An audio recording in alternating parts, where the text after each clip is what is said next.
69 1 महीने 14 दिन। आगे, लंदन। कविता ने न्यूज देख ली थी और उसे वेद के बारे में जानकर काफी बुरा भी लगा और उसे एक अजनबी डर भी सताने लगा था, इसलिए उसने तुरंत शगुन को कॉल किया और वो दोनों आपस में बात कर रहे थे। मोम, आप क्यों टेंशन ले रही है मेरी, और क्यों मुझे वहाँ वापस बुलाना चाहती है? मैं वहाँ नहीं आना चाहती हूँ। अभी तो बिल्कुल नहीं, अभी यहाँ मेरी ज़्यादा ज़रूरत है। चिराग और उसकी पूरी फैमिली को मेरे सबसे ज़्यादा सपोर्ट की ज़रूरत है। सो प्लीज़ अभी मुझे वहाँ वापस से आने के लिए फोर्स मत कीजिए। शगुन की बात सुनते ही कविता ने अपने दांत पिसते हुए कहा, शगुन, ये क्या, कब से तुमने चिराग और उसकी फैमिली की रट लगा रखी है? मैंने तुमसे कहा था ना, तुम दोनों का कुछ नहीं हो सकता। तो भूल जाओ अपने इस नए नवेले सो कॉल्ड लव को, क्योंकि तुम दोनों कभी एक नहीं हो सकते, और मेरी मर्जी के साथ तो कभी नहीं। जिस पर अपने सोफे के पास खड़ी शगुन उस पर बैठ गई और कविता से कहने लगी, मोम, आप ऐसा क्यों कह रही है? और वैसे भी आप चिराग को बचपन से जानती है ना, फिर भी आप ये सब कुछ बोल रही है। शगुन का यूं कविता की बात को टालना उसे जरा भी रास नहीं आया। वो लगभग झुंझलाते हुए बोली, तुम्हें जो कहना है तुम कहो, अभी मैं तुमसे कोई भी आर्ग्यूमेंट करने के मूड में नहीं हूँ, क्योंकि मुझे उस बच्चे वेद के लिए काफी बुरा लग रहा है। शगुन ये सुन एकदम शांत हो गई तो कविता ने आगे कहा, उसकी वाइफ कैसी है अब? तुम कह रही थी ना कि वो बेहोश हो गई थी, क्या अब वो ठीक है? जिसके जवाब में शगुन ने कहा, हाँ वो अब ठीक है। जब मैंने चिराग कॉल किया था तो उसने बताया भी था कि वो वेद से मिलने भी जाने वाली थी। शायद अब तक तो मिल भी ली होगी। कविता ने एक गहरी सांस भरते हुए कहा, शगुन, मैं तुम्हें थोड़े दिनों के लिए कुछ नहीं कहूंगी, पर तुम्हें उसके बाद यहाँ आना ही पड़ेगा, ये बात याद रखना। ये बोल उसने कॉल कट कर दिया और गुस्से से फर्श को घूरने लगी।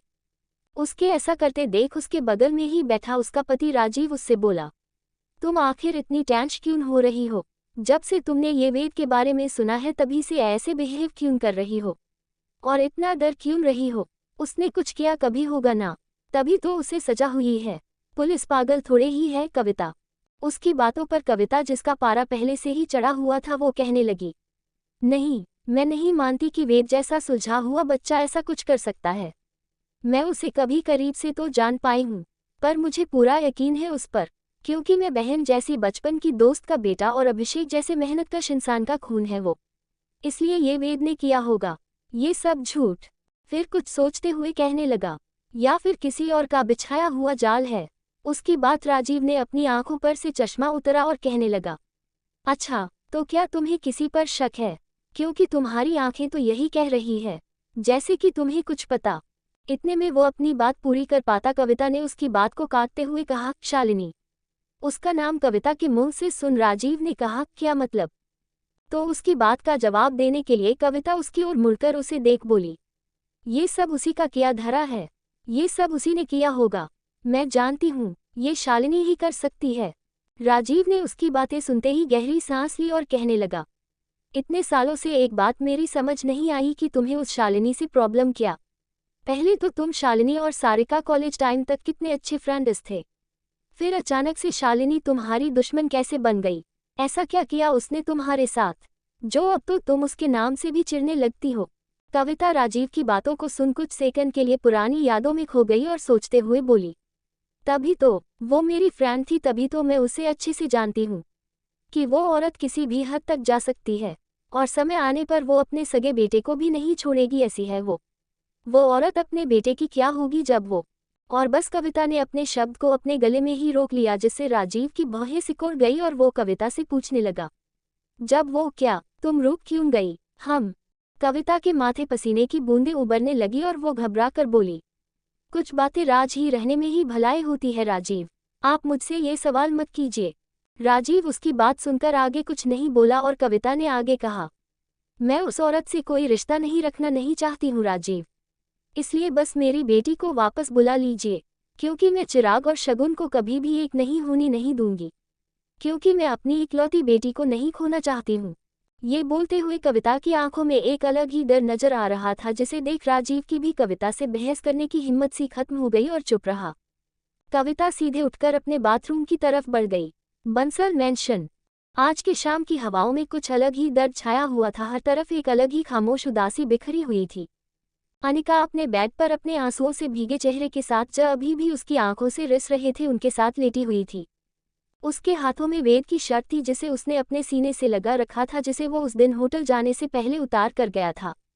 वो कभी उस शर्ट की खुशबू लेती तो कभी उसे चूम लेती। ऐसा कर वो वेद के साथ बिताए हर एक लम्हे को याद कर रोने लगती कि तभी उसके रूम के दरवाजा पर किसी की दस्तक हुई। अनिका को लगा शायद जानकी जी होंगी, तो उसने अपने आंसुओं को पोंछ लिया और वेद की शर्ट को खुद उठकर बैठते हुए उसे अपने पीछे छुपा लिया। और जब अपने नज़रों को घुमाकर देखा तो उसकी आंखें शौक से थोड़ा बड़ी हो गई, क्योंकि रूम के अंदर शालिनी आई थी, जिसके हाथों में खाने की प्लेट लगी हुई थी और चेहरे पर एक अजीब सी मुस्कुराहट लिए वो आकर अनिका के पास बैठ गई। इतने दिनों में आज पहली बार शालिनी अनिका के पास आई थी, जिसे देख अनिका एकदम जम ही गई थी। शालिनी उसके चेहरे पर हाथ फेरते हुए फिर आंसुओं को पोंछ वो उससे कहने लगी, क्या हालत बना ली तुमने अपनी मेरी बच्ची। उसकी इस बात का अनिका ने एक शब्द नहीं कहा और बस उसे देख समझने की कोशिश करने लगी, पर शायद अनिका उसे पढ़ पाती, पर वो अभी इस हालत में नहीं थी। शालिनी ने खाने की प्लेट को उसके सामने खिसकाया और एक बार फिर से बड़े ही प्यार से अनिका से बोली, पर बेटा ऐसे अपनी हालत बिगाड़ने से कुछ नहीं होगा। अभी तो तुम्हें बहुत ताकत की जरूरत है, क्योंकि अभी तुम्हें बहुत लंबी लड़ाई जो लड़नी है। उसने अपने शब्दों को ज्यादा इतराते हुए ज्यादा लंबा खींचा, जैसे वो इशारे में बहुत कुछ कहना चाहती हो। फिर उसने प्लेट में से एक निवाले को उठाया और उसके मुंह के आगे करते हुए अपनी भौहों को उचकाकर उसे खाने का इशारा किया। तो अनिका ने धीरे से अपनी गर्दन को हिला मना कर दिया, मुझे अभी भूख नहीं है। अनिका ने जब धीरे से ये कहा तो शालिनी ने उस निवाले को प्लेट में वापस नीचे रख दिया और अपने हाथ झाड़ने लगी कि तभी उसकी नज़र अनिका ने अपने कमर के पीछे छुपा रखी वेद की शर्ट पर पड़ी, जिसे उसने उसके पीछे से उठा लिया, जिससे अनिका एकदम चौंक उठी। शालिनी ने अपनी हाथ में उस शर्ट को पकड़ते हुए कहा, मुझे भी वेद की बहुत याद आ रही है। उसकी वो बातों, उसके वो जवाब, एकदम अभिषेक तरह। वेद को जब भी देखती हूँ अभिषेक की ही याद आती है। उसके जिक्र से अनिका की आंखें फिर नम हो गई और उसने ध्यान नहीं दिया कि शालिनी ने ये सब बोलते हुए वेद की शर्ट को अपनी मुट्ठी में काफी कस जकड़ लिया था, जैसे उसे काफी गुस्सा आ रहा हो, जो उसकी आंखें भी साफ बयां कर रही थी। पर फिर उसने एकदम से अपने तेवर को बदलते हुए वो अनिका से कहने लगी, पता नहीं वेद वहाँ कैसे रह रहा होगा। उसने तो पैदा होते ही लग्जरी ही देखी है, और अब पता नहीं क्या हो रहा होगा मेरे बच्चे के साथ वहाँ जेल में, जहाँ ना पंखा वो तो दूर की बात है, पीने का पानी तक नहीं होता है। ये बोल शालिनी की आंखों में वेद के लिए जरा भी कोई हमदर्दी नजर नहीं आ रही थी, पर फिर भी अनिका उसकी बातों में घिरती जा रही थी। सुबकती हुई अनिका ने अपने गालों पर आए आंसुओं को अपनी हथेली से पोंछा तो उसे देख शालिनी उससे आगे कहने लगी, रोने से कुछ नहीं होगा, उससे किसी को कुछ नहीं मिलता। फिर उसने अनिका को एकटक देखते हुए आगे कहा, पर ऐसा भी नहीं है कि हम सब कुछ ठीक नहीं कर सकते, क्योंकि सब कुछ ठीक करना हमारे हाथों में ही होता है। उसकी इस बात पर अनिका शालिनी की बिल्कुल खाली आंखों को अपनी सवालिया नजरों से देखने लगी। 1 महीने 14 दिन बाद बंसल मैंशन ... ब्रेकिंग न्यूज ... लगभग 1 महीने पुराने ड्रग्स केस में आज उस केस से जुड़े वेद बंसल को, जिन्हें हाई कोर्ट ने 5 साल की सजा सुनाई थी, आज सुप्रीम कोर्ट ने खारिज करते हुए उन्हें बाइज्जत बरी कर दिया। क्योंकि 1 महीने पहले मिली होटल की वो गायब सीसीटीवी फोटोज से साफ हो गया था कि वो ड्रग्स होटल में एक नामी बदमाश भैरों सिंह, जो भेष बदलकर होटल में घुसा था, वो लेकर आया, जिसे पुलिस ने 1 हफ्ते पहले ही एक मुठभेड़ में पकड़ लिया था। उसने अपना गुनाह भी काबूल कर लिया है। पुलिस की छानबीन में ये बात पूरी तरह साफ हो गई, इसलिए आज वेद बंसल को इस केस में बरी कर दिया गया और भैरव सिंह को 7 साल की सजा सुना दी गई। और बस लिविंग रूम शालिनी ने रिमोट से टीवी बंद कर दिया। उसकी आंखों में एक अलग ही सुकून दिखाई दे रहा था, जैसे मानो उसे जिस चीज की तलब थी या जो चाहिए था वो मिल गया था। सेंट्रल जेल चिराग और विनोद दोनों ही बाहर खड़े होकर वेद का इंतजार कर रहे थे। साथ में पीछे कुछ मीडिया वाले भी वहां खड़े थे, जिन्हें पुलिस ने बैरिकेडिंग करके पीछे कर रखा था। इतने में वेद उसके वकील शर्मा जी के साथ जेल से बाहर आ गया, जिसे देखते ही मीडिया वाले अपनी ब्रेकिंग न्यूज बनाने लगे और वेद आगे बढ़ने लगा, जहां चिराग मुस्कुराते हुए जल्दी से जाकर उसके गले से लिपट गया। भाई! उसे देख उसके होंठों पर भी मुस्कुराहट भर गई। उसने चिराग की पीठ सहलाते हुए पूछा, कैसे हो तुम? जिस पर चिराग ने उसके कंधों पकड़ते हुए कहा, मैं बिल्कुल ठीक हूँ। फिर चिराग ने उसे ऊपर से नीचे तक देखा। उसने आज एक लाइट ब्लू कलर की शर्ट और डार्क ब्लू डेनिम जीन्स पहन रखी थी, जिसमें वो पहले से भी कमजोर लग रहा था। उसके चेहरे की चमक भी काफी फीकी लग रही थी, जिस पर उसकी दाढ़ी बड़ी हुई थी। चिराग से उसकी ये हालत देखी नहीं गई, पर फिर भी उसने अपनी नम आंखों में आए आंसुओं को मुस्कुराते हुए पोंछा और बोला, बस भाई अब घर चलो। ये बोलते हुए वो उसकी पीठ को सहलाते हुए अपने साथ कार तक ले जाने लगा। यहाँ पहुंचते ही विनोद भी उसे देख बोला, कैसे है आप सर? जिस पर वेद ने उसके कंधों पर हाथ रखते हुए कहा, मैं ठीक हूँ, आप ठीक है? जिसके जवाब विनोद ने अपना सर हिलाया और कार का दरवाजा खोल दिया, जो खाली थी, जिसे देख वेद को कुछ ऐसा लगा मानो उसे अनिका के आने की उम्मीद थी जो टूट गई। और कोई नहीं आया? वेद ने चिराग से पूछा। तो चिराग के चेहरा रंग सा फीका पड़ने लगा और वो विनोद को और विनोद उसे देखने लगा कि तभी पीछे खड़े मीडिया वालों के सवालों की आवाज तेज हो गई, जिसके बहाने में चिराग ने वेद से कहा, और कोई नहीं है भाई, और अब हमें यहाँ से चलना चाहिए, चलिए। ये बोल उसने वेद को कार में बिठाया और विनोद ने कार को रफ्तार दे दी। बंसल मैंशन। कार घर के सामने रुकी और वेद उससे बाहर आकर अपने घर को अपनी आंखों में भरते हुए तेज कदमों से अंदर बढ़ गया, जहां उसे शालिनी ने अपनी नकली मुस्कुराहट के साथ अपने गले से लगा लिया। मेरा बच्चा। फिर उसके चेहरे को अपने हाथों में भरते हुए आगे बोली, कैसे हो तुम, ठीक हो ना? जिस पर वेद ने एक छोटी सी मुस्कुराहट देते हुए अपना हाँ में सर हिलाया। जानकी उसे वहीं खड़ी देख मुस्कुरा रही थी, जिसे देख वेद ने एक प्यारी सी मुस्कुराहट उसे दे दी और घर को अपनी आंखों से टटोलने लगा। उसकी आंखें सिर्फ अनिका को ही ढूंढ रही थी, जो उसे कहीं नजर ही नहीं आ रही थी। तो उसने अपने कदम ऊपर अपने रूम की तरफ बढ़ा दिए। उसने रूम का दरवाजा खोला और बाथरूम से लेकर क्लोजेट रूम तक उसने पूरे रूम को देखा, पर वहां अनिका कहीं नहीं थी। फिर वो बाहर आया कि तभी वहां से गुजरती एक मेड से उसने पूछा, आपकी अनिका मैम कहाँ है? जिसके जवाब में उसने वेद को उसी के रूम के बराबर वाले रूम की ओर इशारा किया। तो वेद जल्दी से उस रूम की ओर बढ़ गया और उसके दरवाजे को खोल दिया। अनिका सफ़ेद कुर्ती और सफ़ेद लेगिंग में वो उस कमरे की खिड़की पर खड़ी अपनी खाली आंखों से आसमान को निहार रही थी और उसे पीछे से देख वेद की तो सांसें ही थम सी गई। इधर अनिका वो इतना डूबी हुई थी कि उसे इस बात का तक का होश नहीं था कि रूम में वेद आ चुका था, कि तभी उसे अपनी कमर कुछ महसूस हुआ, जिसकी छुअन से वो एकदम सिहर सी गई, क्योंकि उसे पता चल गया था कि वो कौन था, जिससे उसकी धड़कनें एकदम बढ़ गई। वेद ने उसे अपनी बाहों में भर उसकी पीठ को अपने सीने से लगा लिया और उसके सर चूमते हुए उससे कहने लगा, कैसी है मेरी शेरनी? हम ना जाने कि क्यों अनिका ने कोई जवाब नहीं दिया। उसे देख ऐसा लग रहा था मानो वो जम गई हो। वेद ने उसकी बालों की खुशबू में खुद की आंखें मूंद ली, फिर अनिका को अपनी तरफ मोड़ लिया और उसके उस शांत चेहरे और झुकी हुई आंखों को निहारने लगा। वेद अपने हाथों में भर उसके चेहरे को ऊपर उठाया और उसके माथे को प्यार से चूम लिया। वेद की छुअन से अनिका ने अपनी कुर्ती को कस के अपनी मुट्ठी में भींच उसे पकड़ लिया, मानो वो अपने आप को रोकने की कोशिश कर रही हो, जिसे वेद ने महसूस कर लिया, पर उसे कुछ और ही लगा। अच्छा, तो तुम मुझसे नाराज हो? उस दिन मैंने तुम्हें जबरदस्ती वहां से जाने के लिए बोल दिया, इसीलिए ना? वेद ऐसा अनिका की गालों को सहलाने लगा, पर उसका चेहरा अभी भी एकदम सपाट था, उस पर कोई भाव नहीं थे और नहीं वेद की बातों का कोई असर हो रहा था। तो वेद उसकी नाराजगी को समझते हुए एक प्यारी सी मुस्कुराहट के साथ कहने लगा, गुस्सा बाद में निकाल लेना, कम से कम एक बार अपनी आंखों में मेरा चेहरा देख तो लो, और अपनी आवाज में मेरा नाम तो ले लो। कितने दिनों से तरस गया हुआ इन सब के लिए। बाद में जितना डांटना चिल्लाना है चाहे तो मार भी लेना, पर जो करना है बाद में कर लेना। हम ये बोल वेद ने अनिका गाल को चूम लिया, जिस पर हार कर अनिका ने कहा, मत कीजिए वेद। जिसे सुनते ही वेद एकदम हंस दिया, क्यों इतनी नाराज हो मुझसे? लेकिन सॉरी, मैं आज नहीं रुकने वाला। ऐसा कहते ही उसने अनिका के दूसरे गाल को भी चूम लिया। बिल्कुल नहीं। वेद जब ये बोला तो अनिका ने कहा, मैंने कहा ना वेद मत कीजिए। उसकी बातों से एक अलग ही नाराजगी जाहिर हो रही थी, जिस पर वेद की भौहें सिकुड़ने लगी। उसने अनिका के कंधों को पकड़ कहा, तुम्हें हुआ क्या है और ये फिर से तुम ये आप वाली भाषा क्यों बोल रही हो? मना किया था मैंने। गुस्सा है तो निकालो ना मुझ पर, लेकिन ऐसे मुंह तो मत फेरो। ऐसा बोल वेद अनिका की कमर को पकड़कर उसे अपने और करीब कर लिया और उसके होठों को चूम बोला, अभी भी नाराज हो?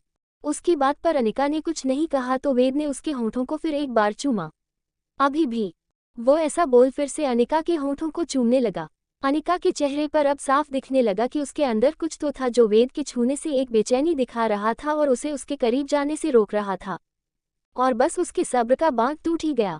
जब वेद उसके होठों को छूने के आगे बढ़ा तो अनिका ने उसे खुद से दूर धकेल दिया। मत कीजिए वेद, ये गलत है। वेद उसके ऐसा करने से एकदम हैरान रह गया था। उसकी आंखें फैल गई और वो झुंझलाते हुए बोला, आखिर तुम्हें हुआ क्या, ऐसा क्यों कर रही हो तुम? तो अनिका ने लगभग चीखते हुए कहा, क्योंकि हमारा डिवोर्स हो चुका है और अब मेरी शादी चिराग से होने वाली है। उसके ये सुनते ही वेद की आंखें एकदम फैल गई और उसके पैरों के नीचे से तो जमीन ही गायब हो गई। 70 वेद का गुस्सा। आगे वो शांत कमरा कुछ देर लिए मानो ठहर सा गया। उस कमरे की खिड़की में से आती हवाओं ने तो जैसे अपना रुख ही मोड़ लिया था। वहां हर तरफ अंधेरा छाया हुआ था और उसी खिड़की में से आती उस ढलते सूरज की रोशनी में अनिका के आंखों में सच्चाई चमक रही थी। अगर अभी वो दिखाई ना देती तो वेद एक बार को मान भी लेता कि अनिका उससे मजाक कर रही होगी, पर नहीं, उसने अनिका की आंखों में सब कुछ साफ साफ पढ़ लिया। उसके शब्दों ने तो वेद की जैसे धड़कने ही रोक दी थी, उसके दिमाग ने भी लगभग उसका साथ छोड़ा दिया था। वेद ने अनिका की भरी हुई आंखों को देख कहा, ये क्या कह रही हो तुम? तुम्हें होश भी है कि तुम आखिर बोल क्या कह रहे हो? ऐसा कहते हुए वेद काफी बेचैन लग रहा था और अनिका उसकी बातों का जवाब देते हुए बोली, हाँ मैं होश हूँ, तभी मैं ये बोल रही हूँ। अनिका की बातों ने वेद को काफी गुस्से से भर दिया था, तो वेद अनिका के करीब जा उसके कंधों को पकड़ते हुए बोला, तुम्हारा दिमाग खराब हो गया है क्या? चिराग से शादी? हाँ। तो अनिका ने भी उसकी आंखों में आंखें डालते हुए कहा, हाँ चिराग से शादी, क्योंकि मुझे उसके लिए अपने आंसुओं को बहाने की कोई जरूरत नहीं होगी। इस वक्त वेद को अनिका का हर एक शब्द जहर के घूंट की तरह लग रहा था, जिसे वो न चाहते हुए भी पीने के लिए मजबूर था। डॉट डॉट डॉट, क्या बकवास कर रही हो तुम? वेद के गुस्से के साथ अब उसकी अनिका के कंधों पर पकड़ भी काफी कस गई, जिससे अनिका को काफी दर्द हो रहा था। आज पहली बार था जब वो वेद के गुस्से का सामना कर रही थी। बकवास नहीं वेद, सच्चाई है, और मैं अब आपके साथ नहीं रहना चाहती हूँ, क्योंकि मैं क गई हूँ, और अब ये गुनहगार होने का कलंक जो आपके माथे से इतनी आसानी से नहीं जाएगा, इसे मिटने में सालों लग जाएंगे, और मैं तब तक अब रोना नहीं चाहती वेद।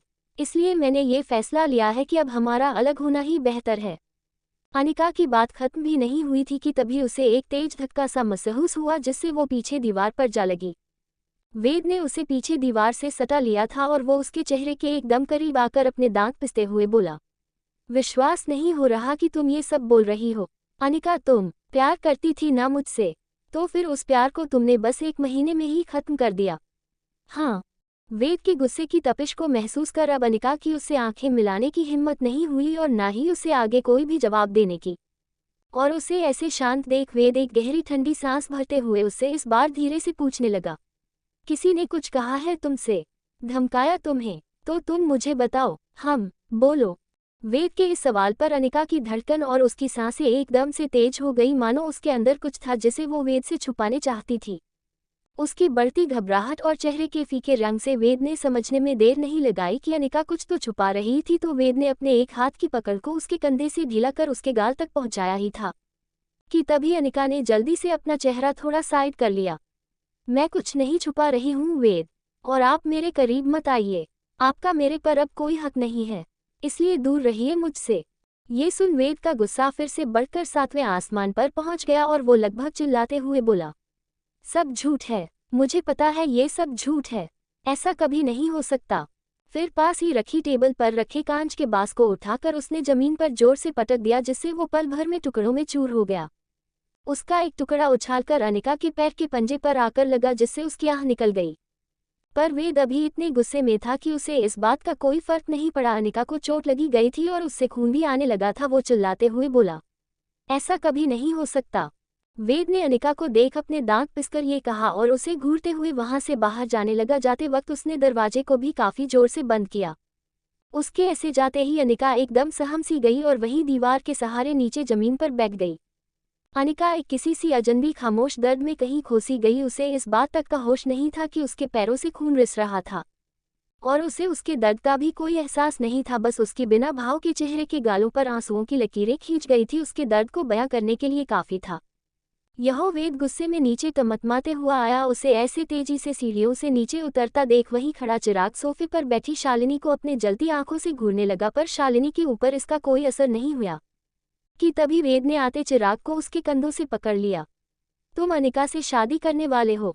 हाँ। वेद का गुस्सा देख चिराग ने उसके जवाब में अपनी गर्दन धीरे से हाँ में हिलाई, जिससे वेद का पारा और चढ़ने लगा। तो उसने चिराग को, जो अपनी नजरें झुकाए खड़ा था, उस पर लगभग चिल्लाते हुए कहने लगा, ये क्यों कर रहे हो तुम? हाँ, और हम लोगों का डिवोर्स कब हुआ? क्या हुआ है बताओ मुझे। वेद के चीखते ही चिराग ने अपने दांत पिसते हुए अपनी गुस्से से भरी आंखों को शालिनी की तरफ घुमाया और उसे घूरने लगा, और शालिनी उसे अपनी शांत आंखों से देखने लगी। फ्लैशबैक। 1 महीने 13 दिन पहले सुबह सुबह घर पूरी तरह से खाली था, घर में कोई नहीं था। चिराग शालिनी के रूम में आया। मोम, अपने मुझे मैसेज करके क्यों बुलाया? आवाज लगा देती। और इतना सुबह सुबह क्या हुआ आपको? सब ठीक है ना? चिराग का ये पूछना हुआ कि शालिनी अपने बेड से उठकर उसे अपनी अजीब नजरों से देखते हुए बोली, शादी कर लो चिराग। चिराग शालिनी की बातों से एकदम से शॉक हो गया। क्या? ये क्या कह रही है मोम आप? आपकी तबीयत तो ठीक है ना? जिस पर शालिनी उससे बोली, मैं बिल्कुल ठीक नहीं हूँ चिराग, मैं बिल्कुल ठीक नहीं हूँ।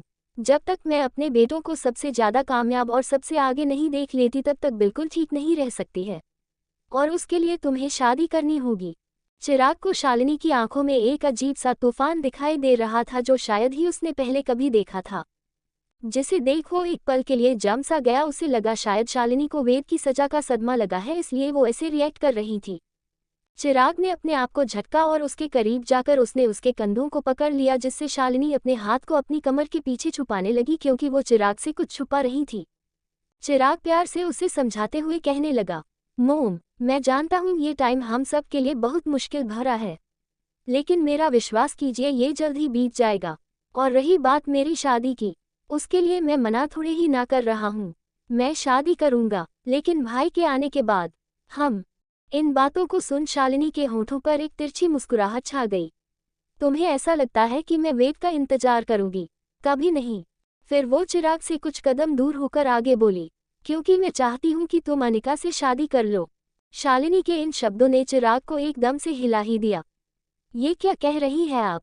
आपने फिर से ड्रिंक करना शुरू कर दिया है क्या मोम? आपका दिमाग खराब हो गया है क्या?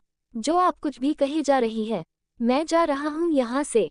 ये बोल चिराग जैसे ही मुड़कर जाने को हुआ, शालिनी ने अपनी तेज आवाज से उसे रोक लिया चिराग, जिसने उसे पीछे मुड़ने पर मजबूर कर दिया, और वो उसे अपनी खाली आंखों से देखते हुए कहने लगी, तो तुम नहीं मानोगे? तो तुम अपनी माँ की बात नहीं मानोगे चिराग? ठीक है तो फिर मत मानो। उसकी इन सर पैर की बातों पर चिराग को इतना गुस्सा आने लगा कि वो अपने माथे को मसलने लगा, और इससे पहले कि वो कुछ भी समझ पाता, शालिनी ने अपने पीछे छुपा रखी गन को निकाला और सीधे अपने सर पर पॉइंट कर लिया। चिराग की आंखें ये देख एकदम फैल गई और वो एकदम डर से बेचैन हो गया। ये क्या कर रही है मोम आप? जिसके जवाब में शालिनी और पीछे हटने लगी। आगे मत आना चिराग, वरना मैं ट्रिगर दबा दूंगी। चिराग दम से शॉक हो गया था, उसे समझ ही नहीं आ रहा था कि वो आखिर करे क्या। वही शालिनी, उस पर तो आज एक अलग ही भूत सवार था। डॉट डॉट डॉट मोम, इसे नीचे कीजिए। चिराग लगभग झुंझलाते हुए शालिनी से ये कहने लगा तो शालिनी बोली, तुम मेरी बात मान लो, मैं छोड़ दूंगी इसे। चिराग ने अपने चेहरे पर आए पसीने को अपनी हथेलियों से पोंछा और लगभग चिल्लाते हुए कहने लगा, मोम, मेरी बात को समझने की कोशिश कीजिए। भाई और अनिका एक दूसरे से बहुत प्यार करते हैं, और मैं भी किसी और से प्यार करता हूँ, और जो आप चाहती है वो गलत है मोम, इसलिए जिद छोड़ दीजिए, नीचे कीजिए इसे। शालिनी ने चिराग की एक बात नहीं मानी और उस गन को अपने सर लगाए रही और कहने लगी, किसी भी और लड़की से शादी करने से तुम्हें वो नहीं मिलेगा जो तुम्हें अनिका से शादी करने के बाद मिलेगा, जिसका सपना मैंने तुम्हारे पैदा होने की भी पहले देख रखा था। उसकी ये बातें चिराग को आज काफी परेशान करने में लगी थी, जैसे उसके सामने आज उसकी माँ नहीं कोई और औरत ही खड़ी थी जिसकी आंखों में एक लालच दिखाई दे रहा था। शालिनी ने अपने बात को आगे बढ़ाते हुए कहा, मैं हमेशा चाहती थी मेरा बच्चा इस बंसल एम्पायर का पूरा मालिक बने, राजा बने वो, लेकिन तुम्हारे डैड ने सब कुछ टुकड़ों में बांटकर बर्बाद कर दिया। लेकिन मैं ऐसा नहीं होने दूंगी। जब मुझे मौका मिला है सब कुछ वापस पाने का, तो मैं इसे जाने नहीं दूंगी। चिराग शालिनी के हर एक शब्द पर जलता ही जा रहा था, और जिससे उसका गुस्सा भी काफी बढ़ने लगा था, क्योंकि आज तक उसने कभी भी शालिनी के बारे ये सपने में भी नहीं सोचा था कि उसकी माँ अपने मन में ये जलन छुपाए बैठी थी जो उसके खुद के मन में दूर दूर तक कहीं नहीं थी। शालिनी बस बोलती जा रही थी और चिराग अपनी मुट्ठी भींचे सब सुने जा रहा था। तुम्हें अनिका से शादी करनी ही होगी ताकि उसके शेयर्स तुम्हारे नाम हो जाए, इसलिए हाँ बोल दो चिराग। चिराग ये सुन झुंझलाहट के साथ आगे बढ़ने लगा। बस कीजिए मोम, बस कीजिए। ये बोलते ही वो जैसे ही आगे बढ़ने लगा, शालिनी तुरंत सटीक निशाना उसके पैरों के पास लगा दिया, जिससे चिराग एकदम पीछे हट गया और गोली आवाज की गूंज पूरे खाली घर में फैल गई। ऊपर अपने रूम में सो रही अनिका की नींद भी उसी आवाज से टूट गई और वो थोड़ा सहमते हुए अपने रूम से बाहर आई तो उसे नीचे से शालिनी के चिल्लाने की आवाज आने लगी, जिसे सुन वो नीचे बढ़ गई।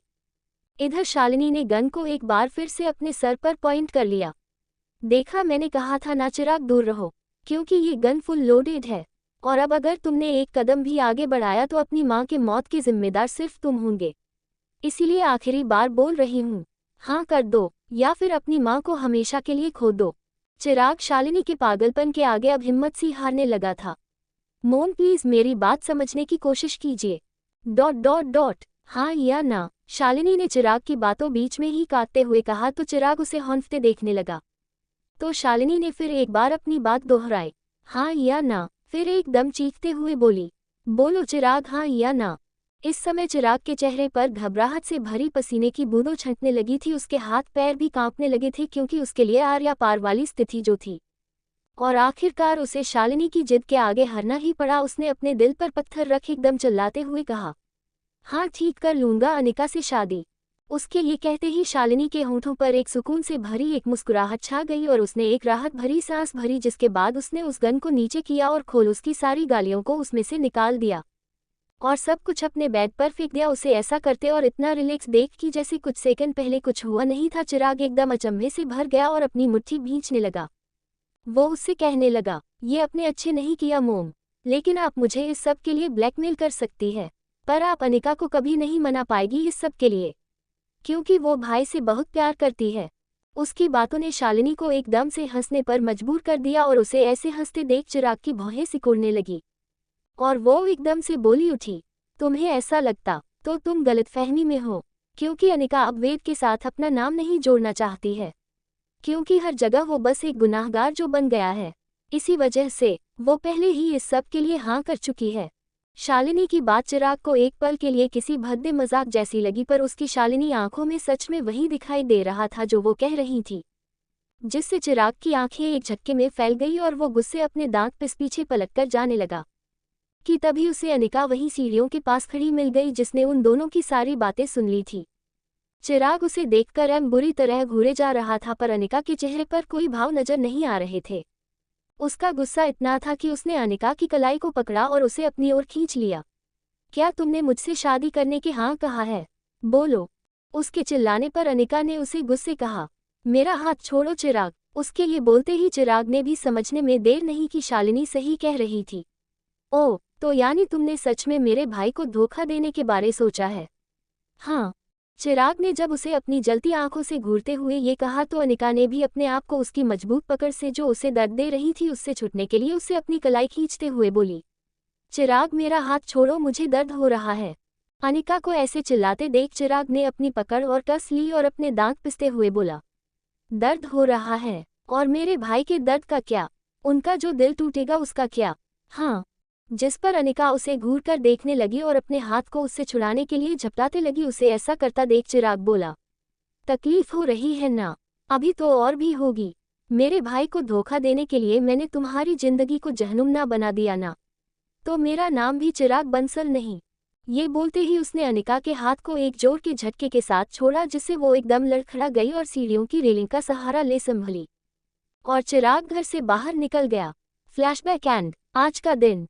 चिराग शालिनी को ये सब सोचते हुए घूर रहा था। इतने में शालिनी उठकर वेद से बोली, इसमें चिराग की कोई गलती नहीं है वेद, अनिका ही नहीं चाहती थी कि तुम्हारा नाम उससे अब आगे जोड़े। अब घर की इज्जत घर से बाहर जाती, इससे अच्छा है कि वो घर में ही रहे। इसलिए मैंने ये फैसला लिया और इसी वजह से बिना बताए जेल में ही तुम दोनों के डिवोर्स पेपर्स साइन करा लिए। अब 2 हफ्तों में इन दोनों की शादी है। वेद ने ये सब सुनते ही चिराग के ऊपर से अपनी पकड़ ढीली कर दी। उसके लिए तो जैसे उसकी पूरी दुनिया ही तेजी से घूमने लगी थी। उसे कुछ भी समझ नहीं आ रहा था कि वो किससे क्या कहे और क्या करे। उस घर में उसका दम सा घुटने लगा। उसका गुस्सा भी इतना था कि उसकी माथे से लेकर वेद के हाथ तक की नसें उभरने लगी थी। वेद की आंखें इतनी लाल हो गई थी कि मानो उसमें अब खून सा उतरने लगा था। उसने गुस्से से अपनी मुट्ठी भींच ली और वहीं खड़े विनोद की ओर बढ़ गया और उसके हाथों में लगी कार की चाबी ली और घर से बाहर निकल गया, जिसे ऊपर छुपकर खड़ी अनिका जाते हुए अपनी कुछ नम आंखों से देख रही थी। 71 भीगी भीगी रात। आगे ऐसे ही रात ढल गई पर वेद घर वापस नहीं लौटा। उसके पास अपना फोन भी नहीं था। चिराग और विनोद ने उसके बारे में पता भी लगाया पर उन दोनों को कुछ भी पता नहीं लगा। जिसे वही डाइनिंग टेबल पर खाना खाने की बहाने से बैठी अनिका चोरी छुपे ही सही उनकी सारी बातें सुन रही थी, क्योंकि वो दोनों लिविंग रूम में ही आपस में बातें कर रहे थे कि तभी विनोद का कॉल रिंग हुआ, जिसे रिसीव कर विनोद सामने की बातें सुनने लगा और फिर बोला, ठीक, उन्हें वहां से कहीं जाने मत देने, मैं अभी आता हूँ। ये बोलते ही विनोद ने अपना फोन काट दिया और चिराग को देखकर कहने लगा, सर मिल गए हैं, मैंने उन्हें लेने के लिए जाता हूँ। जिसके जवाब में चिराग ने कहा, मैं भी चलता हूँ साथ में। तो विनोद उसे देखने लगा तो चिराग उससे बोला, क्या हुआ? जिसके जवाब में विनोद बोला, आप रहने दीजिए चिराग सर, मुझे लगता है सर आपसे नाराज है, तो आपका जाना ठीक नहीं होगा, मैं ले आऊंगा उन्हें। विनोद का ये कहना भी सही था, क्योंकि वेद अभी घर में किसी से बात नहीं करना चाहता था, जिसे समझ चिराग ने भी हामी भरते हुए अपनी गर्दन हाँ में हिला दी और विनोद वहां से बाहर की ओर बढ़ गया। चिराग जो ये सब सोचकर एकदम उदास हो गया था, उसकी नजरें डाइनिंग टेबल पर अकेली बैठी अनिका की तरफ पहुंची तो वो उसे गुस्से से घूरते हुए ऊपर अपने रूम की ओर बढ़ गया। तभी जानकी किचन से बाहर निकल अनिका के पास आई, उसे ऐसे कहीं गुम देख उससे कहने लगी, मैम आपको कुछ और चाहिए? जिस पर अनिका ने उसे देखकर कहा, नहीं जानकी जी, कुछ नहीं चाहिए, थैंक्स। फिर उसने आगे पूछा, अब आपका पैर कैसा है? अगर दर्द है तो मैं डॉक्टर को फोन कर दूं? जिसे सुनते ही अनिका ने कहा, नहीं उसकी कोई जरूरत नहीं है, मैं ठीक हूँ। वो ये बोल ही रही थी कि तभी एक मेड सीढ़ियों से नीचे आकर अनिका के पास पहुंची। मैम आपका रूम पूरी तरह से क्लीन कर दिया, अब वहाँ कोई कांच नहीं है। ये बोल उसने पहले अनिका को फिर जानकी को देखा तो अनिका ने जानकी को देख कहा, जानकी जी ये अपने कराया ना, मैंने मना किया था, वो मेरे हाथों से टूटा था तो मैं साफ कर लेती, मैंने तो बस आपसे डिस्टिंग सामान मांगा था। जिस पर जानकी मुस्कुराते हुए बोली, कोई बात नहीं, अब वैसे भी हमारी छुट्टी होने वाली है और एक काम एक्स्ट्रा कर लेंगे तो हमें कुछ नहीं होगा। उसकी बात पर अनिका हल्के से मुस्कुरा उठी और अपनी झूठी प्लेट उठाकर उसे ले जाने लगी तो जानकी ने उसके हाथ से वो प्लेट ले ली। नहीं मैम आपके पैर में चोट है, आप जाइए हम कर लेंगे। जिस पर अनिका कुछ बोलने को हुई तो जानकी ने झट से कहा, मैम प्लीज। तो अनिका बिना बहस के अपने रूम की तरफ ऊपर बढ़ने लगी। सीढ़ियों को चढ़ रही अनिका एकदम से कुछ सोचते हुए वहीं रुक गई और पीछे पलटकर देखने लगी, जैसे उसे इंतजार था वेद का, जो उसकी आंखें साफ साफ बयां कर रही थी। तभी तो वो डाइनिंग टेबल और किचन में से नहीं जाना चाहती थी, पर उसे वहां से जाने पड़ा और उसने अपने कदमों को फिर एक बार ऊपर बढ़ा लिया। थोड़ी देर बाद सारी मैड सर्वेंट क्वार्टर जा चुकी थी। शालिनी तो बहुत देर पहले अपने रूम में चली थी, चिराग भी शायद अब सो चुका था। इसी सब का फायदा लेते हुए अनिका ऊपर रूम्स के सामने वेद के इंतजार में चक्कर काट रही थी। वो ऊपर से ही बार बार उस मेन डोर को घूरती और परेशान होकर इधर उधर चलने लगती। काफी देर तक ऐसा करने के बाद आखिरकार उसे दरवाजे पर कोई हलचल महसूस हुई तो वो जल्दी से वहीं के एक पिलर के पीछे छुपाने लगी। उसने वहीं से छुपकर देखा कि विनोद जी वेद को संभालते हुए घर के अंदर लेकर आया, जो थोड़ा ड्रांक दिखाई दे रहा था, जो जिसका सबूत थे उसके लड़खड़ाते हुए कदम, जिसे जब विनोद ने संभालना चाहा तो वेद ने उसे अपनी उंगली दिखाते हुए दूर रहने का इशारा किया। डॉट डॉट डॉट आप जाए, मैं खुद को संभाल सकता हूँ, जाए आप। और ये बोल वेद अपने डगमगाते हुए कदमों से आगे बढ़ गया। अनिका उसे देखते ही जल्दी से अपने रूम में घुस गई और दरवाजे की आड़ से उसे देखने लगी। यह वेद लड़खड़ाते हुए सीढ़ियां चढ़ अपने रूम के सामने आकर रुक गया। उसे ना जाने क्या हुआ, वो वही खड़े होकर अनिका के रूम को घूरने और फिर उसकी तरफ बढ़ने लगा। यह उसे आता देख अनिका ने अपनी फुर्ती दिखाई और जल्दी से जाकर अपने बेड पर लेट गई। वेद रूम में आया और सोने का नाटक कर रही अनिका देख सीधे जाकर बेड पर उसके पास बैठ गया। इस बात से बेखबर वेद की अनिका सो नहीं रही थी, वो बस सोने की अच्छी एक्टिंग कर रही थी। और इधर वेद को अपनी पास बैठा देख अनिका ने अपनी सोने का बहाना करना जारी रखा, क्योंकि उसे पता था कि अगर वेद को जरा भी शक हुआ कि वो अभी भी जाग रही तो उसे लगेगा कि पक्का वो उसी का इंतजार कर थी। वेद उसे बड़े ध्यान से अपनी नशीली आंखों से निहारने लगा। उसे देख उसे होठों को एक प्यार भरी मुस्कुराहट ने खुद ब खुद घेर लिया। इस वक्त नशे में होने के बावजूद भी उसे अभी भी अनिका का इतना ध्यान था कि दोपहर को उसकी गलती की वजह से उसे चोट लगी थी, जिसे सोचते हुए उसने उसके पैर में बंदी पट्टी को देखा तो वो उसके पैर को छूकर देखने लगा। मेरी वजह से दर्द हुआ ना तुम्हें? ये बोल वेद नीचे झुका और उसके पैर पर धीरे से फूंक मरने लगा, मानो उसका दर्द कम करने की कोशिश कर रहा हो। यहाँ अपनी बंद आंखें में अनिका उसकी सारी बातें सुन रही थी और वेद के उसके पैर पर भूख मारते ही अनिका जरा सी देर से पिघल गई। उसकी दिल धड़कनों ने भी रफ्तार पकड़ ली और उसने धीरे से अपनी आंखें खोल दी। वो इस पल में डूबने ही लगी थी कि तभी उसे अपनी कमर पर एक वेद के हाथ महसूस हुए। वेद उसके पास आकर लेट गया था और उसने अनिका को पल भर में खुद में समेट लिया। वेद के हाथ ने अनिका की कमर को घेर लिया और दूसरे को उसकी गर्दन के नीचे रखकर उसने अपनी चिन को उसके कंधे पर टिका लिया था। नशे की वजह से उसकी आंखें भी बंद हो रही थीं। पता नहीं तुम मेरे साथ ऐसा क्यों कर रही हो अनिका, मत जाओ ना मुझे छोड़कर। मुझे पता है तुम नहीं रह पाओगी मेरे बगैर और मैं भी नहीं रह पाऊंगा, मत जाओ। यहाँ वेद नशे में बड़बड़ा रहा था। इधर उसकी बातों को सुन अनिका का दिल भर आया और उसकी आंखों की कोरे से आंसू गिरने लगे। वेद ने ये बोलते हुए अनिका के नेक पर किस किया, लेकिन मैं नहीं जाने दूंगा। ये बोल उसने एक और बार फिर से किस किया, कभी नहीं जाने दूंगा। ये बोलते ही वो एक बार से उसकी नेक पर किस करने लगा और ऐसा कर वेद ने उसे खुद के और करीब कर लिया और कस के पकड़ लिया। और ऐसा करते हुए वो कब सो गया उसे पता भी नहीं चला। थोड़ी देर बाद उसकी कोई हलचल ना होने पर अनिका उसकी तरफ पलट गई। इस समय वेद काफी गहरी नींद में जा चुका था और अनिका उसके सोते हुए चेहरे को निहारने लगी और उसे अपनी आंखों में भरने लगी। फिर तभी वेद ने नींद में करवट बदल सीधे लेटते हुए अनिका को अपने और करीब कर लिया, जिससे अनिका का सिर वेद के सीने से जा लगा। आज कितने दिनों के बाद वेद उसके इतने करीब की अनिका उसके दिल की धड़कन को सुन पा रही थी, जिनसे उसकी बेचैनी को और हवा दे दी। उसके दिल की धड़कन काफी तेज होने लगी। अनिका की आंखों में से गिरते आंसू साफ बयां कर रहे थे कि अभी उसका दिल वेद में डूब जाने का कर रहा था। उसकी बाहों का सुकून, जिसके लिए ना जाने वो कितने दिनों से तड़प रही थी, उसे आज इतने दिनों के बाद जो नसीब हुआ था। उसने वेद के दिल को छूने के लिए अपना हाथ आगे बढ़ाया ही था कि तभी उसे उसके दिमाग में आई एक आवाज ने रोक लिया, जिससे उसके चेहरे पर बेचैनी साफ दिखने लगी और उसने अपना हाथ पीछे खींच लिया। अनिका उसी बात या कहे कि उसी डर से उठकर बैठ गई जो उसे वेद से दूर रहने के लिए मजबूर कर रहा था, और वेद को यूं देख उसने अपने आंसुओं को पोंछा और अनिका उठकर खड़ी हुई। वेद उठिए। पर गहरी नींद में सो रहे वेद के कानों और जू नहीं रेंगी।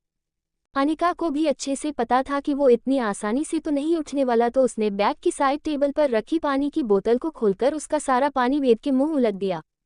पानी गिरते ही वेद एकदम से भरभरा का उठ बैठा। फिर जब उसकी नज़र पानी की बोतल को अपने हाथ में लिए खड़ी अनिका पर पड़ी, जो उसे गुस्से से घूर रही थी। अब गुस्सा वेद के ड्रिंक करने पर था या किसी और चीज़ पर, वो तो अनिका को ही पता था। जिसे देख वेद ने अपने मुंह से पानी को पोंछा और इधर अनिका ने उस बोतल को टेबल पर जोर से रखा, मतलब पटका। आपको पता है ना कि मेरा कमरा है, तो आप यहाँ से बाहर निकलिए। अनिका ने जब गुस्से से वेद को घूरकर ये कहा तो वेद, जिसका पानी पड़ने से नशे थोड़ा कम हो गया था, वो भी अनिका को घूरते हुए बोला, तुम्हारी हिम्मत कैसे हुई मुझ पर पानी डालने की? तो अनिका ने, जिसकी भौहें सिकुड़ गई थी, वो कहने लगी, आपने सुना नहीं क्या? पर आप देख तो सकते हैं ना, ये मेरा कमरा ... और ये मेरा घर है, तो मैं कहीं भी सोना चाहूँ सो सकती हूँ, समझी? ये बोलते ही वेद फिर से बैग पर लेट सोने लगा और उसे ऐसे जिद करता देख अनिका को, जिसे उसकी इस हरकत पर अब गुस्सा आने लगा, वो बोली, तो आप यहाँ से नहीं जाएंगे? अनिका ने वार्निंग देते कहा। पर वेद ने उसकी बात को सुनते हुए भी उसका कोई जवाब नहीं दिया और उल्टा उसे चिढ़ाने के लिए उसने दूसरे तकिए को उठाकर अपने कान पर रख लिया और अनिका की फुल इग्नोर मारकर पेट के बल सोने की कोशिश करने लगा। हालांकि वो ये सब कुछ जानकर बस अनिका को चिढ़ाने के लिए कर रहा था, जिसे देख तो अब अनिका का गुस्सा और भी बढ़ गया। पर वो कहाँ हार मानने वाली थी, तो तमतमाते हुए बाथरूम की तरफ बढ़ी और वहां से बकेट में पानी लेकर आई और लाकर वेद के ऊपर पूरा पानी पलट दिया, जिससे वेद एकदम पूरा भीग गया और वेद एकदम से भौचक्का से होकर बैठकर वो अपनी आंखें फाड़े अनिका को देखने लगा। पागल हो गई तुम? वेद चिल्लाया तो अनिका उससे सीधे बोली, हाँ अब निकलाए यहाँ। अब तो वेद का भी पारा चढ़ गया, वो बेड से उठने लगा। ये तुमने अच्छा नहीं किया, ये बोल वो जैसे ही उठा अनिका अपने कदम पीछे खींचने लगी। उसे लगा वेद शायद बाहर जाने के लिए उठा है, पर नहीं, वेद ने आगे बढ़ जल्दी सीधे अनिका को अपनी गोद में उठा लिया, जिससे अनिका की आंखों एकदम फैल गई। ये क्या कर रहे हैं आप? नीचे उतारिए मुझे, अनिका गुस्से से बोली और वेद उससे कहने लगा, तुमने मुझे भिगाकर अच्छा नहीं किया। ये बोल वेद उसे बाथरूम की ओर ले जाने लगा तो अनिका की आंखें और भी ज्यादा बड़ी हो गई। वेद छोड़िए मुझे, अनिका ये कहती रह गई और उसकी गोद से उतरने के लिए झटपटाने लगी, पर वेद ने उसकी एक ना सुनी और वो उसे सीधे बाथरूम के अंदर ले पहुंचा और उसे ले जाकर शावर के नीचे खड़ा कर दिया। जिससे अनिका वेद को धक्का देकर जाने लगी। उसके चेहरे पर वेद के लिए वो झूठी नाराजगी साफ दिखाई दे रही थी जिसे वो ना चाहते हुए दिखाने लिए मजबूर थी। पर वेद की मजबूत पकड़ के आगे उसकी कहाँ चलने वाली थी, जिसने अनिका के कंधों को जकड़ रखा। वेद छोड़िए मुझे, वो बस इतना ही बोल पाई थी कि तभी उसके ऊपर पानी की बौछार शुरू हो गई। वेद ने शावर जो ऑन कर दिया था, जिससे अनिका भीगना शुरू हो गई। उसके साथ साथ वेद भी भीगने लगा। इससे अब तो अनिका सच में गुस्सा आने लगा था। भला आधी रात को कौन किसी को भिगोता है। इसी वजह से भीगती अनिका वेद को अपनी नाराज निगाहों से घूरने लगी। वेद जाने दीजिए मुझे। अनिका वेद के सीने पर हाथ रखकर उसे पीछे धकेलने की कोशिश करने लगी। हटो, पर वेद के ऊपर उसके नाजुक हाथों का कोई असर नहीं हुआ। उल्टा उसने अनिका के हाथों पकड़ उसे खुद के करीब लिया, जिससे उन दोनों के भीगे बदन आपस में एकदम चिपक से गए थे। अनिका का चेहरा गुस्से से कम वेद के करीब होने से ज्यादा लाल होने लगा था। यही वेद का चेहरा अनिका के इतने करीब था कि वेद एक फिर से अनिका होंठ के पास के उस तिल में कहीं खोसा गया। रिश्ते पानी की बूंदों से सजा उसका चेहरा इस समय वेद को बहकाने में लगा था। ऊपर से अनिका की वो सफेद भीगी कुर्ती जिसमें उसने पहन रखी गुलाबी इन भी अब साफ साफ चमकने लगी। वो भी वेद को पागल करने के लिए काफी थी, जिसके चलते उसने नीचे झुक अनिका नेक को चूम लिया। उसके होंठों की गर्म छुअन से उस ठंडे पानी में पूरी तरह से भीग चुकी अनिका एकदम बर्फ की तरह जम गई। और यहाँ वेद उसकी पानी से भीगी गर्दन को मदहोश होकर चूमने लगा, जिससे अनिका सहने लगी। धीरे धीरे वेद के हाथों ने अनिका की कमर को पूरी तरह से अपने घेरे में ले लिया और अनिका ने उसके मजबूत कंधों का सहारा ले लिया। पर इससे पहले कि वो वेद में खो जाती, उसने अपने आप को झटका। छोड़ो वेद, ये बोलते हुए वो वेद को खुद से दूर करने की कोशिश करने लगी। इतने में अनिका एकदम से चीख पड़ी, आह, ये क्या कर रहे हो। अनिका ने वेद से झुंझलाते हुए कहा, क्योंकि वेद ने उसकी नेक पर काट जो लिया था। अनिका वेद को घूरने लगी तो वेद ने शावर बंद किया और अपने दांत पिसते हुए उससे कहने लगा, चिल्लाओ और तेज चिल्लाओ। तुम्हें क्या लगता है मैं तुम्हारे इन खोखली धमकियों से डरने वाला हूँ? और तुम्हें इतनी आसानी अपनी जिंदगी जाने दूंगा और किसी और का जाने दूंगा। इस बात पर अनिका उसे एकटक देखने लगी तो वो थोड़ा झुक गया और उसकी आंखों में देखते हुए बोला, कभी नहीं। तुम्हें क्या लगता है एक साइन करने से तुम मेरी वाइफ नहीं रहोगी, जिसके बारे में मुझे पता तक नहीं है? ऐसा कभी नहीं होने वाला। तुम अभी भी मैसेज अनिका वेद बंसल हो और हमेशा रहने वाली हो। ये बोलते हुए वेद की आंखों में एक अलग ही नशा दिखाई दे रहा था, जिसमें अनिका जैसे पल भर में डूबी गई। उसे ऐसे शांत देख वेद भी उसे निहारने लगा। फिर उसने अपने हाथ से उसके गाल को थाम लिया और उसकी ओर नीचे झुकने लगा। वेद उसके होंठों के करीब जा पहुंचा। वेद के होंठों ने अनिका के होंठों को जरा सा छुआ ही था कि तभी अनिका ने अपना मुंह फेर लिया, जिससे वेद को इस पर जरा भी गुस्सा नहीं आया। उसने अनिका के गाल को बड़े ही प्यार से चूम लिया और उसे अपने सीने से लगा लिया। मैं इसकी वजह तो जानकर रहूंगा कि तुम आखिर ऐसा कर क्यों रही हो और किसने हमें दूर करने की कोशिश की है, क्योंकि मैं जानता हूं तुम ऐसा कभी नहीं करोगी और मैं ऐसा कभी होने भी नहीं दूंगा। ये सुनते ही अनिका की आंखें एकदम से नम हो गई और वेद की बाहों में उसके आंसू झलकने लगे, पर उसने वेद को जरा भी एहसास तक नहीं होने दिया। पर वेद ने उसे अपनी बाहों में ऐसे शांत देख और उसके बढ़ी हुई दिल की धड़कनों से महसूस कर समझ लिया कि कोई बात तो थी जो अनिका उससे छुपाने की कोशिश कर रही थी। जिसे समझ वेद उसकी पीठ को सहलाने लगा। इतनी देर से उसकी पकड़ से छूटने के लिए झटपटा रही अनिका ने खुद वेद की बाहों में एकदम ढीला छोड़ दिया था। आज इतने दिनों बाद के वेद अनिका को अपने करीब महसूस कर पा रहा था, जिसके लिए वो ना जाने कब से बेचैन था। आज अनिका को अपनी बाहों में समेटकर उसे वो सुकून मिल ही गया जिसके लिए वो बेचैन था, जिसके चलते उसने अपनी आंखों मूंद ली और अनिका के सर को जो उसके होंठों के करीब था उसे चूम लिया। 72 केयर आगे रात बस अपने चरम पर थी, पर कुछ खास भी थी, क्योंकि आज दो दिल इतने दिनों बाद जो एक दूसरे के इतने नजदीक धड़क रहे थे। अनिका वेद की बाहों में टूट सी गई, पर साथ ही साथ वो बिखरना भी नहीं चाहती थी, जिस वजह से उसने खुद को संभाला और झट से वेद से दूर हो गई। उसने वही तंगी टॉवल को उठाया और तेजी से बाथरूम से बाहर निकल गई। वेद ने भी उसे इतनी आसानी से जाने दिया, क्योंकि अब वो उसे बिल्कुल परेशान नहीं करना चाहता था, क्योंकि उसे पता चल गया था कि अनिका पहले से ही कुछ परेशान थी। फिर वेद भी बाहर आ गया। उसने देखा ड्रेसिंग टेबल पर गुस्से में खड़ी अनिका अपने बालों को टॉवल से पोंछ सुखा रही थी। पूरी तरह से भीगा हुआ वेद अनिका को अपनी मुस्कुराती हुई आंखों से निहार रहा था, क्योंकि अनिका ऐसे करते हुए उसे एकदम बेचैन सा कर रही थी। फिर अनिका को जब खुद पर वेद की नज़रों की तपिश महसूस हुई तो वो वेद को घूर कर देखने लगी, मानो कह रही हो, तुमने मुझे ऐसे भिगोकर अच्छा नहीं किया।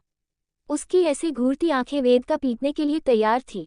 उसे अपने आप को घूरता देख वेद ने उसकी ओर अपने कदम बढ़ा दिए और पूरी तरह से भीगे चुके उस बेड को देख बोला, तुम्हारा बेड तो पूरी तरह से गीला हो चुका है, कैसे सोओगी इस पर? तो चलो मेरे साथ मेरे रूम।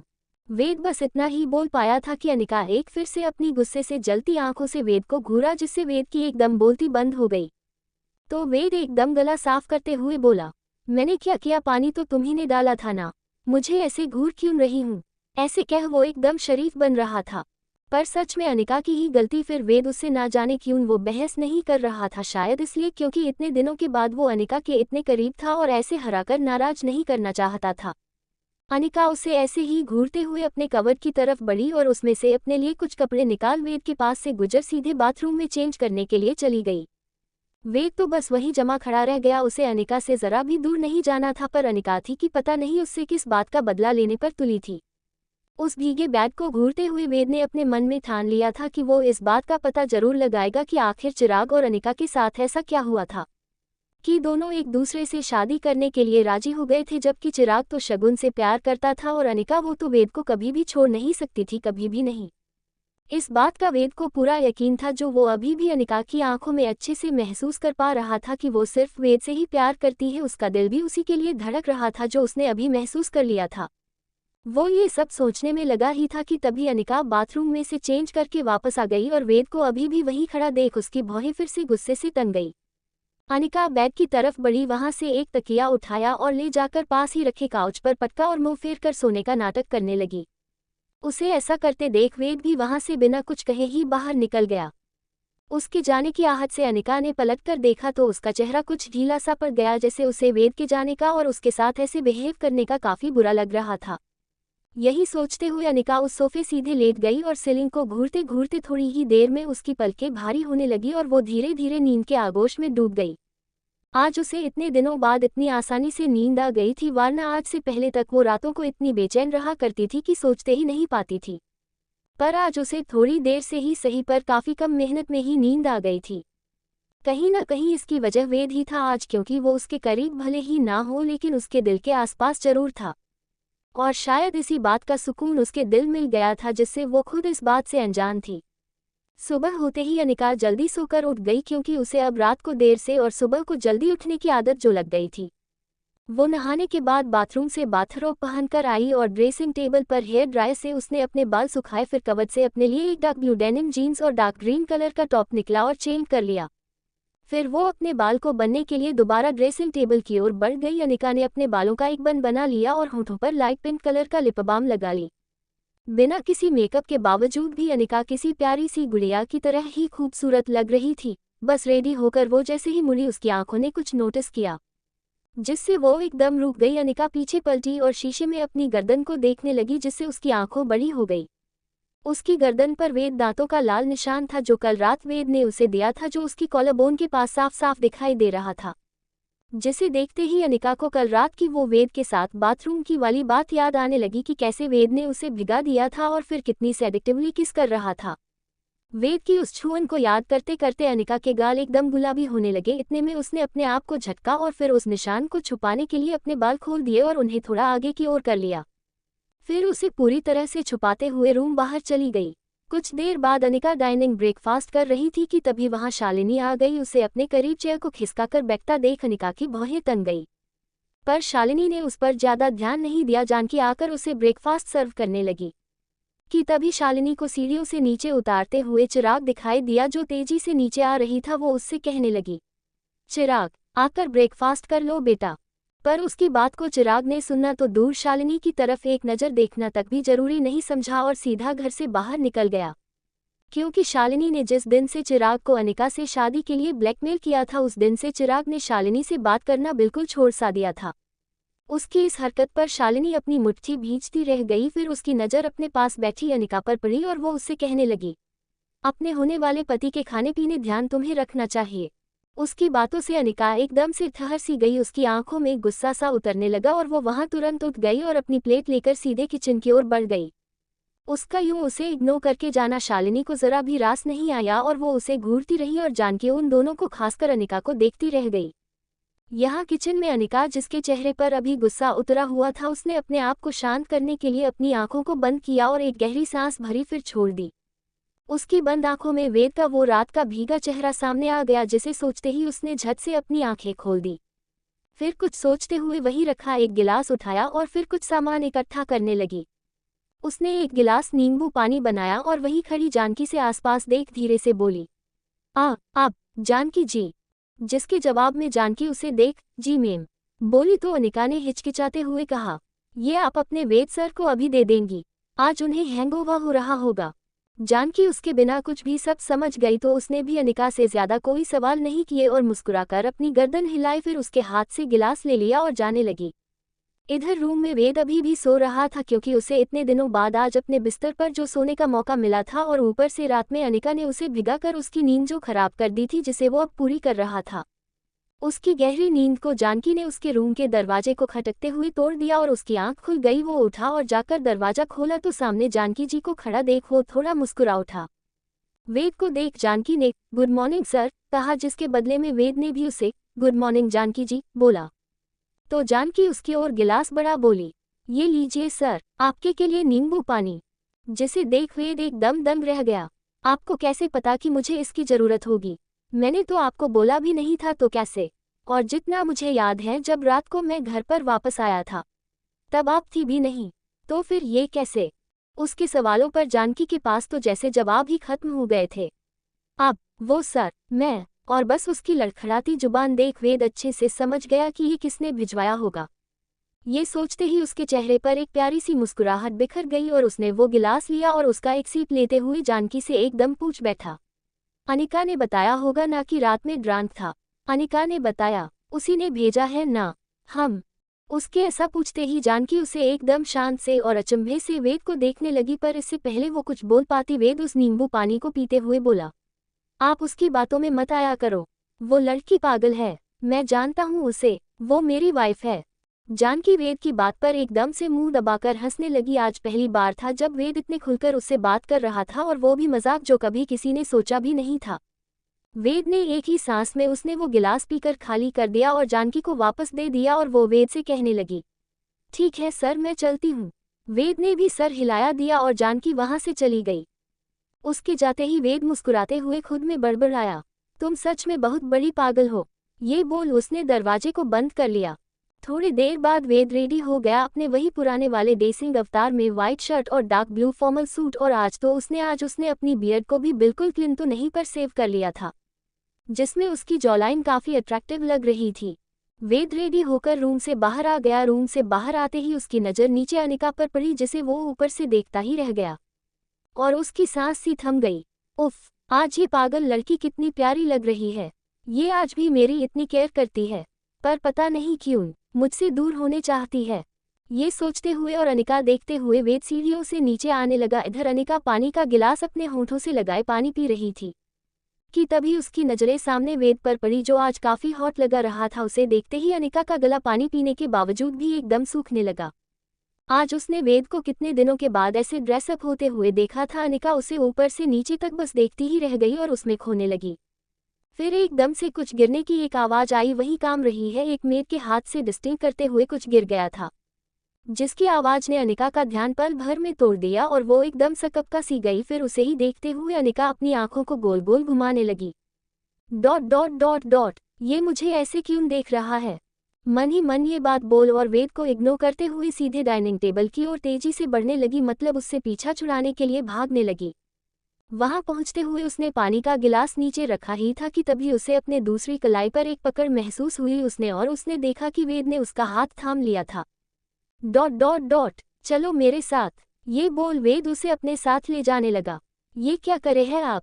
अनिका अपने दांत हुए वेद से ये बोली, और ऐसा कहते हुए अनिका ने अपनी आंखों से वही काम रही मैग्स देखा और वेद की ओर इशारा कर उसे समझाने पर के ऊपर कहाँ इसका कोई असर होने वाला था। उसने वेद से एकदम सपाट चेहरे से कहा, चलो मेरे साथ, और उसे पकड़ अपने साथ ऊपर की ओर ले जाने लगा। तो उन दोनों ऐसे एक साथ देख वहां खड़ी दो मैग्स मुस्कुराते हुए एक दूसरे बात करने लगी। ये दोनों एक साथ कितने प्यारे लगते हैं ना? तो दूसरी मेड बोली, हाँ, और अब बस ये फिर से एक हो जाए और अब इन्हें किसी की भी नजर ना लगे। ये बोलते हुए वो दोनों उन दोनों को ऊपर जाता देखने लगी।